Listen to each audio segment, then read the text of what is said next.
Hello, this is Lori Michelle. Welcome to this broadcast of Running on Love with God.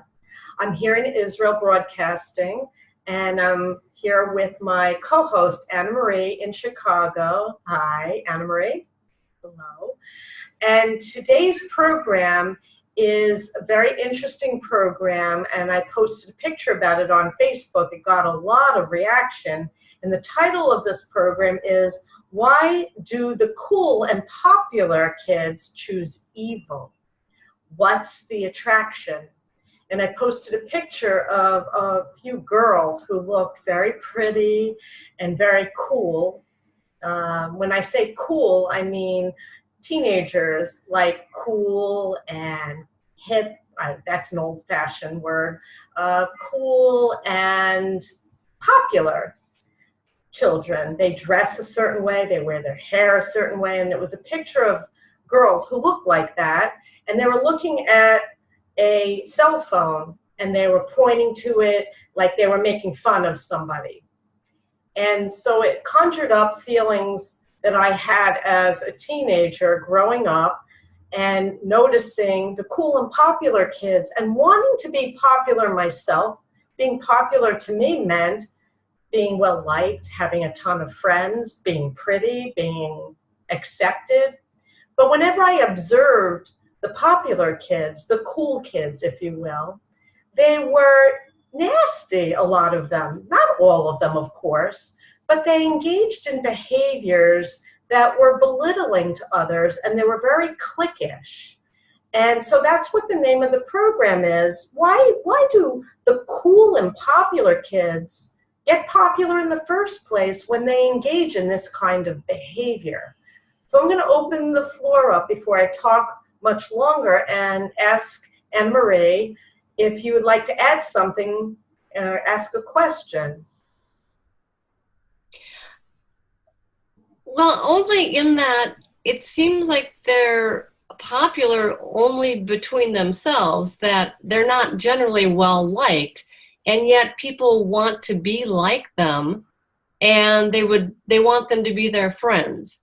So there seems to be a disconnect there. Well, they're attractive, the popular kids. We all know who these kids are. I was never one of them. I had a lot of friends, and I was friends with popular kids, jocks, if you will. In high school, there were a lot of groups, Anne-Marie. I don't know if you had that in your high school. Yes, definitely. There were the potheads. I don't know if you call them potheads anymore. The freaks, the kids who did drugs, the geeks who were the smart kids. And there were all kinds of groups and cliques of children. And I was friends with everyone. But I wasn't popular like the popular kids. I didn't have the look. They all had this look. They knew how to do their hair, and they knew how to stand a certain way, and act a certain way, and they got the good-looking boys, the girls did, and the boys got the good-looking girls, and they were very pompous. They were really very full of themselves. And this is a generalization, because I had friends that were quote-unquote popular, but that weren't nasty. And some of the popular kids grew up and grew out of it, but a lot of them don't. A lot of them take those behaviors into adulthood. And that's what the program's about, because I was bullied a lot when I was a kid because I was kind of awkward and I didn't know how to play the game. And I was a new kid in town when I was 11 years old. I moved into a new neighborhood in middle school, and I was the only Jew in the whole school. Here, my family moved to a neighborhood where they thought there were going to be Jewish families because it was a neighboring town to Cherry Hill, New Jersey, which is very well known to have a large Jewish population. But they picked a town where I was the only Jewish kid. And one day in school, this boy with blonde hair, he turns around. I didn't even know who he was. And he looked at me and he called me a kike. And I looked at him, and I was born in Brooklyn. I moved to New Jersey, and I looked at him. I didn't know what, I knew it wasn't nice. And he was getting a rise out of the other children. So he did it for a reaction to put me down, to elevate himself. And I ran home that day and I said to my father, someone called me a kike. What's that, Dad? And my father turned red. He was a bold guy. He turned so angry and he called the school. And I don't know what he said, but the next day in school, this boy was so apologetic. Like he didn't even know what the name he called me was. And so what was he learning it at home? But he knew it was a bad word. He probably didn't know how bad of a word, but he knew it was bad enough that it would get him attention from the other children. So he used it to put me down, to puff himself up. And that's what that kind of behavior really is. When you put someone else down, or you think you're better than someone else, or you're trying to act like you're cool, you're this, you're puffing yourself up so that you're better than everyone else. And it's really a sign of an insecurity in yourself. But it does win the approval of the other kids. And other kids look at these kids and say, I want to dress like them. I want to be like them. Right. In your introduction, you said we will discuss how it seems that people grow in popularity the more derisive and nasty their behavior becomes. So, well, look at our president of the United States. I voted for him, but I used to not like him at all. And there's a lot of behaviors about President Trump that I don't care for. But I voted for him for many reasons. A lot of the bad qualities that he has are the qualities that we're talking about today. And look how he grew a fortune and became famous. And he even taught how to school on how to think big. I don't remember what his books were, but he just exudes arrogance and knows how to call someone out and call them names, just like in high school, really. And I'm not here to pick him apart. I voted for him, and I think he has a lot of good qualities. And so do these children have good qualities. But we're bringing out their bad qualities. And this is a wake-up call to parents to notice it in your children and put it out, put an end to it before they grow up to be nasty and derisive and arrogant grown-ups. The next question you asked was, why are children and adults alike attracted to these narcissists? They're powerful. I thought about this, and I spoke to Hashem God about this. And it's very interesting because whether you believe in God or not, whether you're an atheist or not, we are spirit, and our spirits know that Hashem God is the king. And we have this innate attraction and love for him. Some people know it, and they pray to God, and they love Hashem, know it consciously.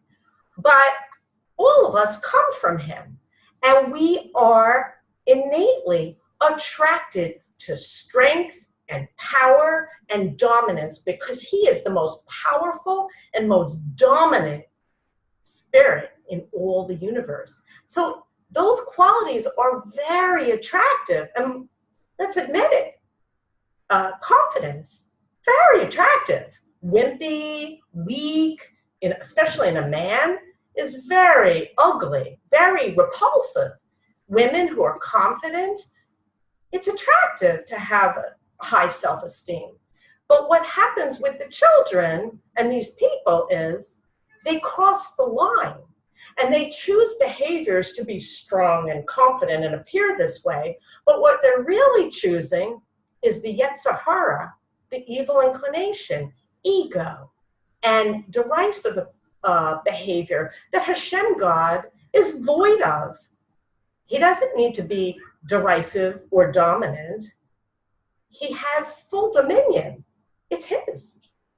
It's fait accompli. It's my world, and you are my children. And I don't need to prove myself to you. That is the ultimate supreme confidence, when you have nothing to prove. But when you're a child, you don't know this, Anna Marie. So you vie and you position and you become a bully because you are attracted to that control. And also control feels good when you can control your surroundings and others.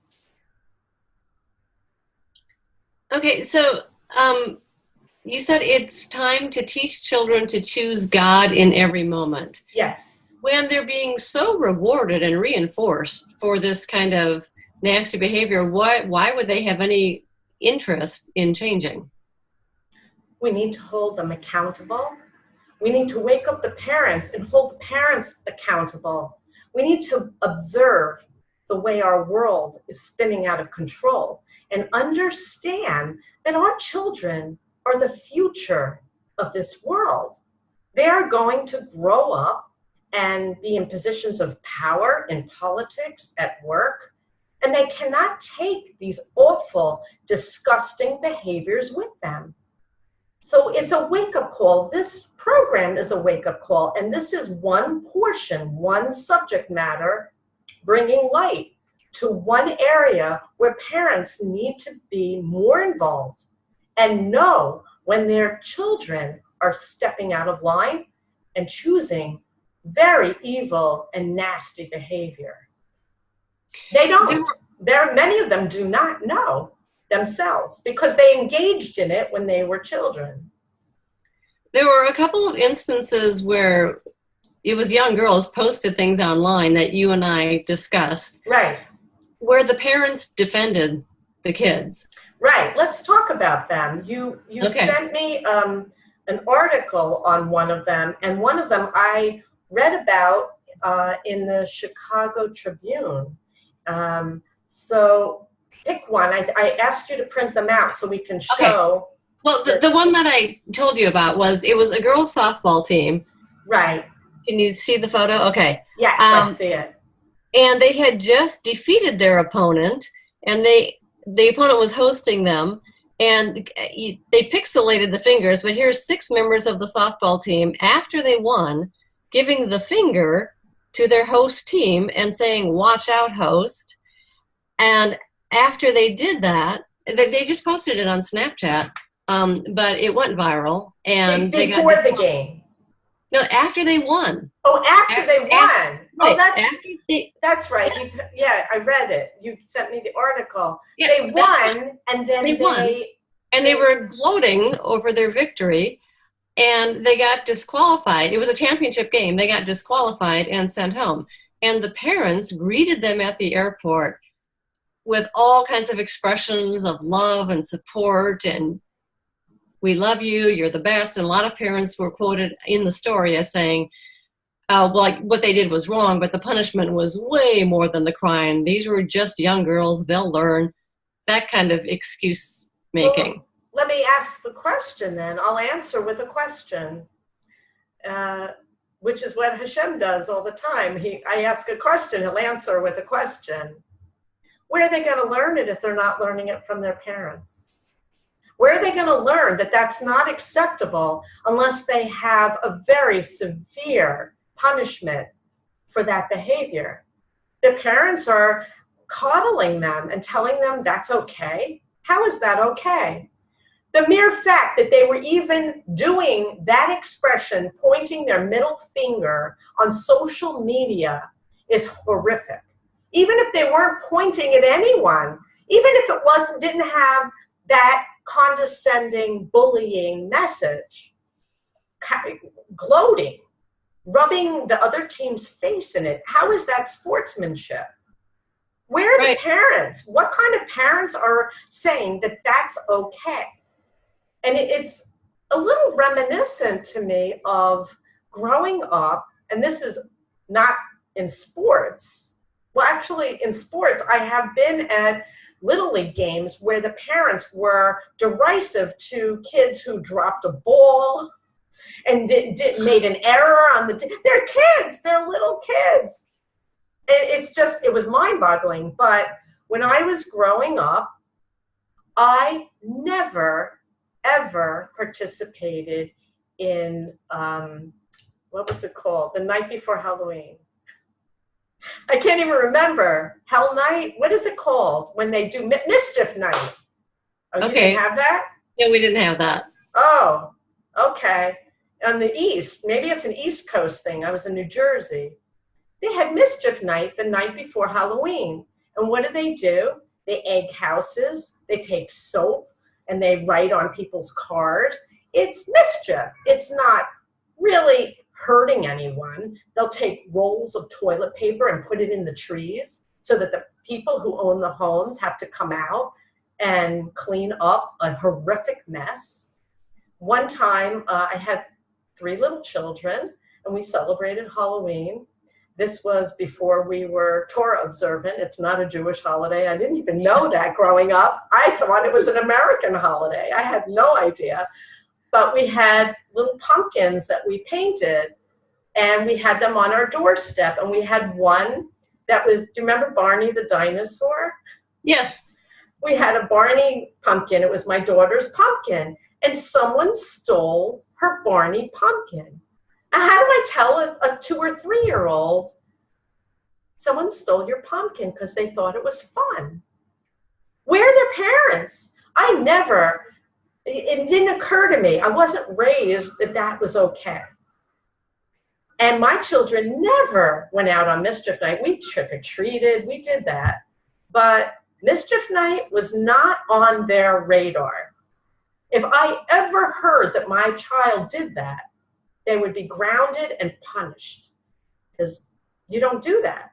So, but a lot of kids grow up with that, and there might be parents saying, oh, come on, get a sense of humor. I've had people say that. Laura, you have no sense of humor. I don't think it's funny to have fun at someone else's expense. Call me Pollyanna, I don't know, but no, it's not okay. And that picture is horrible. You said that it was particularly bad because it was on social media. Would it be better if they had just done the gesture live to the other team and then that was it? No, it's okay. Wrong across the board. But what's really bad about social media, and that's part of this program, is that we now have bigger and better tools to be cool and popular at everyone else's expense. And there are children who are the victims of this, and we've read about them. Some of them, I hate to even utter the words, but resort to taking their own lives. They're bullied, and we read about these horrific stories, and we wonder, oh no, how could that happen? Well, where are the parents?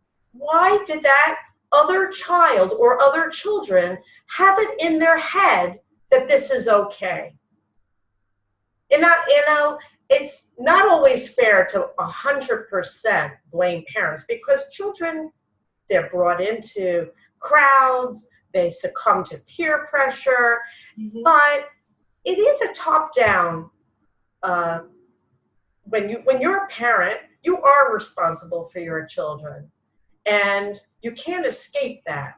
You can't choose. You can't be with your child every minute, but if you raise them with enough rules and enough morals, then you pray. There's a little prayer involved. But if they get caught, like these girls did, do you coddle them? Do you say, well, it's over the top punishment? Or do you punish them more so that they never do it again and never think that that's okay?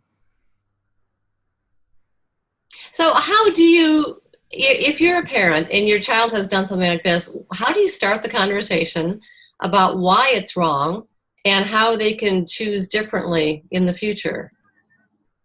Well, you hold a mirror up to them and ask them, is this what you want to be? If someone did this to you, if you put yourself in the other child's shoe and it happened to you, would it feel good to you? Would you appreciate that child who did that to you? Meaning, put yourself in the other team's shoes. They just lost. They're brokenhearted. How would you like it if the tables were reversed, that 4 million people saw you them doing that to you? How would you feel? What would you think of them? Is that the kind of person you want to grow up to be? Is that what you want the world to see in you? That's how I would approach it. You have to decide at some point in your life, what do you want to be when you grow up? And, I'll even pose that question to the adults in the world. What do you want the world to think of you as a parent? A parent who coddles your children and gives them license to hurt others? Is that the kind of parent you want as your legacy? You want to be a legacy of a parent that said yes to everything your child wanted? When I was raising my family in New Jersey, there was a prom several years ago. And prom night can be very wild.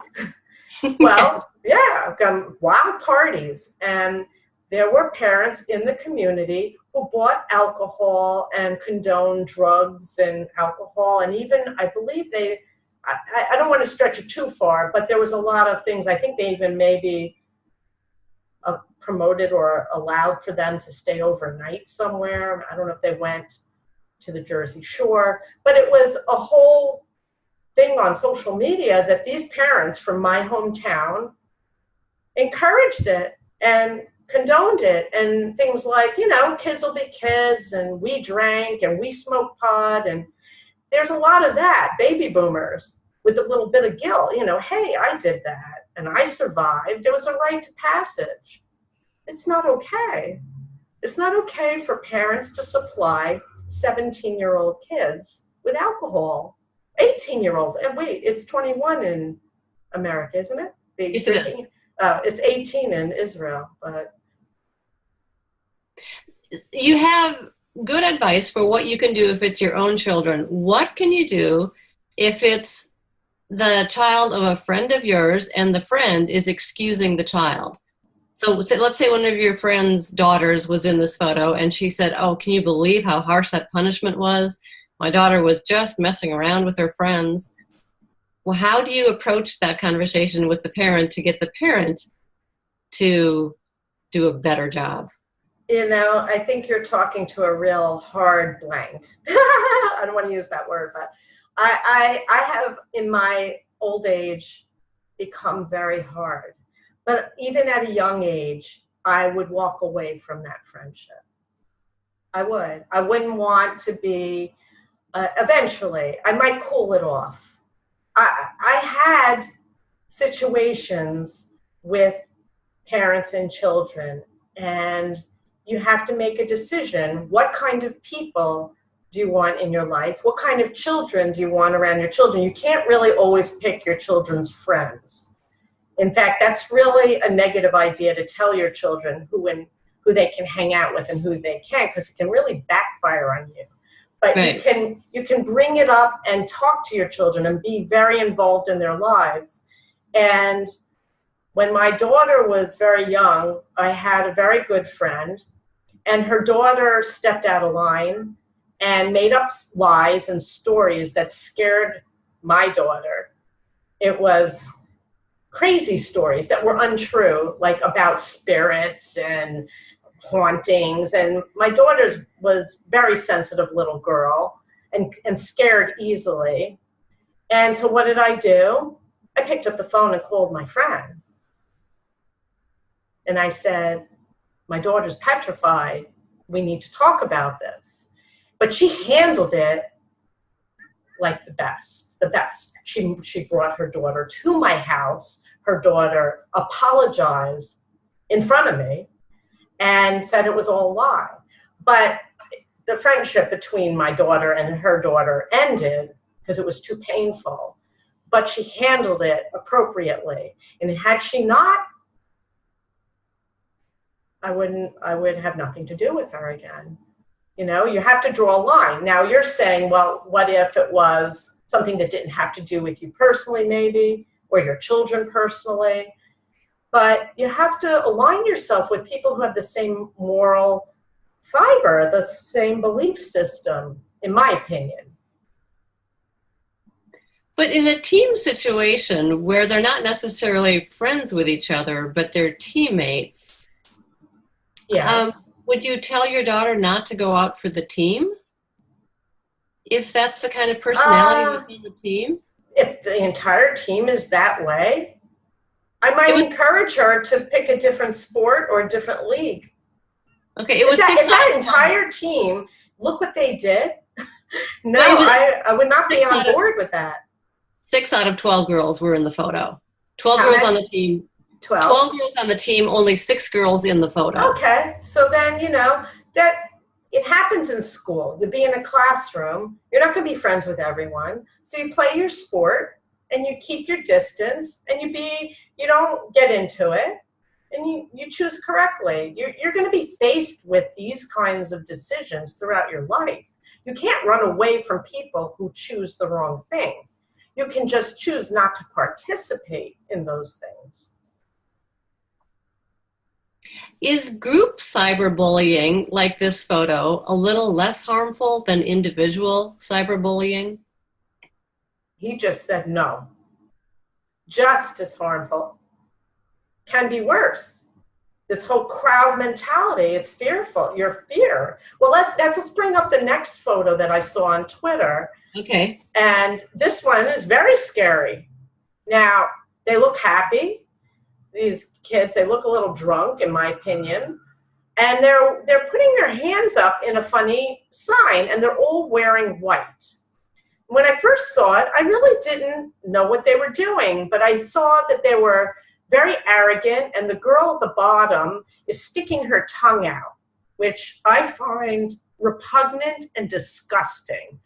It's a behavior that happens with young girls. They start taking pictures and sticking their tongue out, which is vile and sexual. My daughter didn't realize this, and her friends were all starting to do that at around the age of 12 or 13.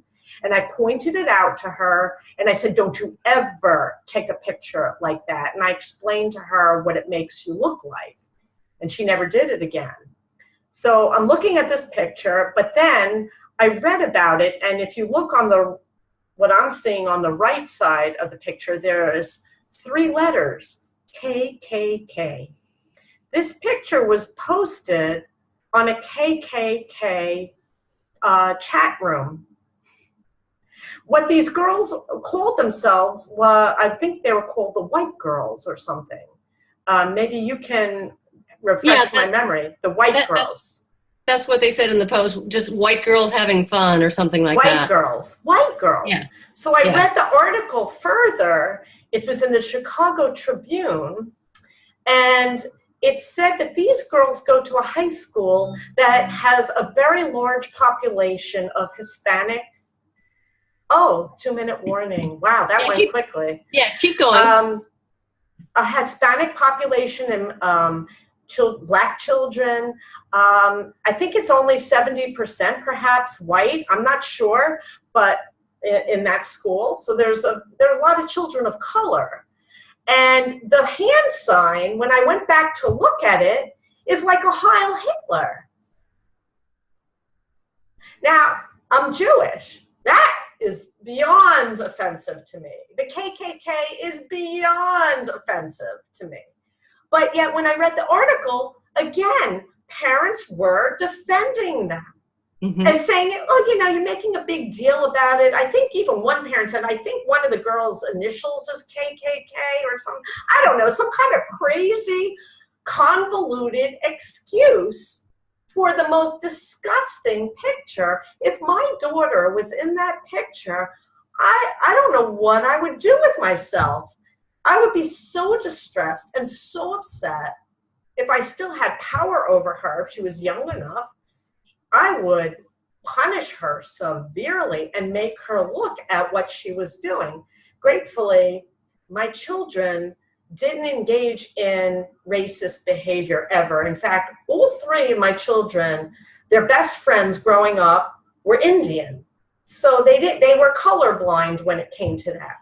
So, but to promote that you're a white girl, you're pretty, you're sexy, and KKK, and the parents are defending this, more than just their parents are defending this, others are defending this. And I just want to add one more thing.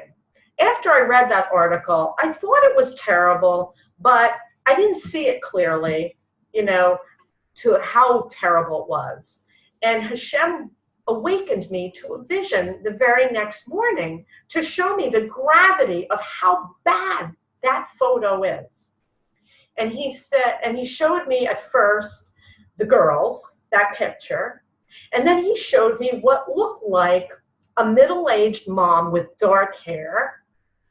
And I looked at her, and she looked kind of, I don't know, had an attitude about her. And then he showed me a carrot on a stick.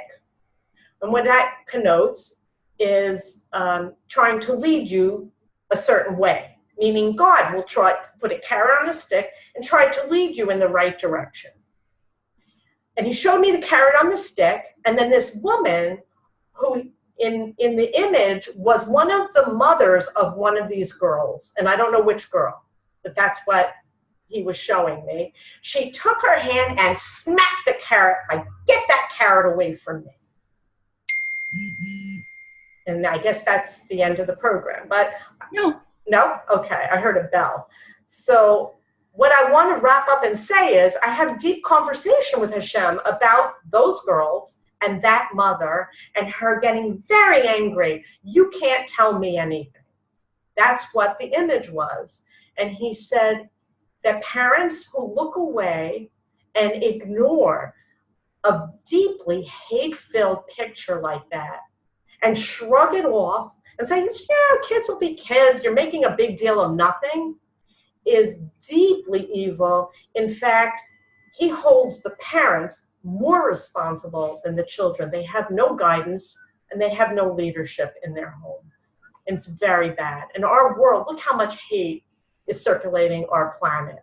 We need to be tolerant and loving and colorblind. And who's teaching these girls not to be racist and vile? Nobody. Nobody. So I guess that's the end of our program, Anna Marie. Was I a little overbearing and strong with my words? I don't know, maybe. Now we need to hear somebody give you an alternative viewpoint, not just, kids will be kids. No. And I love my children and I always hated saying no, but sometimes that is the absolute best and most appropriate answer you can give your children. No. In fact, a brilliant woman once said to me, Lori, no period is a full sentence. And with that, I will say, please join the work of world peace. Go to LoriMichelle.net. I'm here to help. If you have challenges with your family and your personal life, I'm here to help give you guidance from our Creator. I hear Him 24/7 in plain English, and I can help you. It's my pleasure and my gift. May there be peace in our world, in our time. God bless you.